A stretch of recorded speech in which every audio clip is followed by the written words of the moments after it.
வணக்கம் ஃப்ரெண்ட்ஸ், நான் உங்களுமா அனைவருக்கும் வீக்கெண்ட் நல்வாழ்த்துக்கள். இன்றைக்கி நம்ம ஒரு சூப்பரான ரெசிபி தான் செய்ய போகிறோம். ரொம்ப சத்தான ரெசிபி. இது வந்து எல்லாருக்குமே, சின்னவங்கலேருந்து குழந்தைங்கலேருந்து பெரியவங்க வரைக்கும் எல்லாருமே சாப்பிடக்கூடிய ரெசிபி.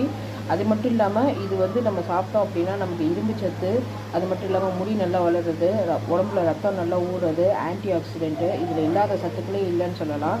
நன் அதர் தேன் இதுதான் நம்ம ஹீரோ இன்க்ரீடியன்ட், முருங்கைக்கீரை. ஃப்ரெஷ்ஷான முருங்கைக்கீரை எங்கள் மாமி கொடுத்து விட்டாங்க, அந்த வசந்தி மாமி. ஸோ அந்த கீரையை வச்சு நான் இப்போது இந்த ரெசிபி செய்ய போகிறேன்.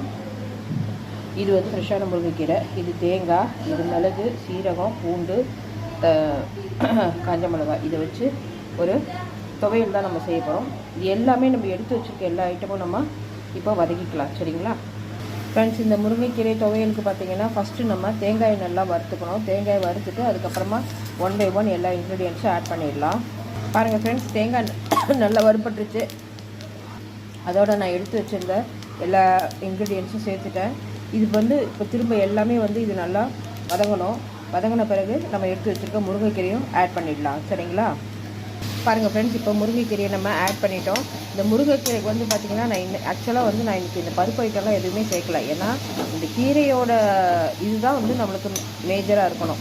கீரையோட மனம் தான் மேஜராக இருக்கணும். மற்ற ஐட்டம்லாம் சேர்த்தா அப்படின்னா ரொம்ப ஜாஸ்தி ஆகிடும். But at the same time கீரையோட வேல்யூ வந்து குறைஞ்சிரும். அதனால் நான் வந்து இன்றைக்கி மெயின் ஐட்டமே வந்து கீரை தான். அதனால் மற்ற எல்லாமே நான் கொஞ்சம் கொஞ்சமாக தான் சேர்த்துருக்கேன்.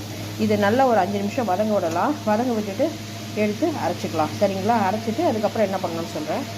பாருங்கள் ஃப்ரெண்ட்ஸ், இப்போ இந்த முருங்கைக்கீரை நல்லா வதங்கிடுச்சு. இதை வந்து நான் ஆறவும் வச்சுட்டேன். இப்போ இதை அரைச்சிட்டு வந்துடுறேன். பாருங்கள் ஃப்ரெண்ட்ஸ், இப்போ நல்லா அரைச்சாச்சு. இது வந்து ஆக்சுவலாக வந்து இது அரைப்படலை, அதனால் நான் கொஞ்சம் தண்ணி சேர்த்துருக்கேன். அதனால் வந்து என்ன பண்ணியிருக்கேன்னா, கடாயில் எண்ணெய் ஊற்றி கடுகு போட்டு தாளித்து இந்த தொக்கை வந்து அதில் கொஞ்சம் போட்டுட்டு நல்லா ஒரு 5 நிமிஷம் பரட்டி விட்டோன்னா நம்ம ஊற்றின தண்ணியெல்லாம் எவாப்ரேட் ஆகிடும். ஸோ சுருண்டுட்டு வெறும் நம்மளுக்கு தொக்கு மட்டும்தான் கிடைக்கும். ஸோ தட் நம்ம அது ஒரு 2-3 நாள் வச்சு சாப்பிட்லாம். சரிங்களா?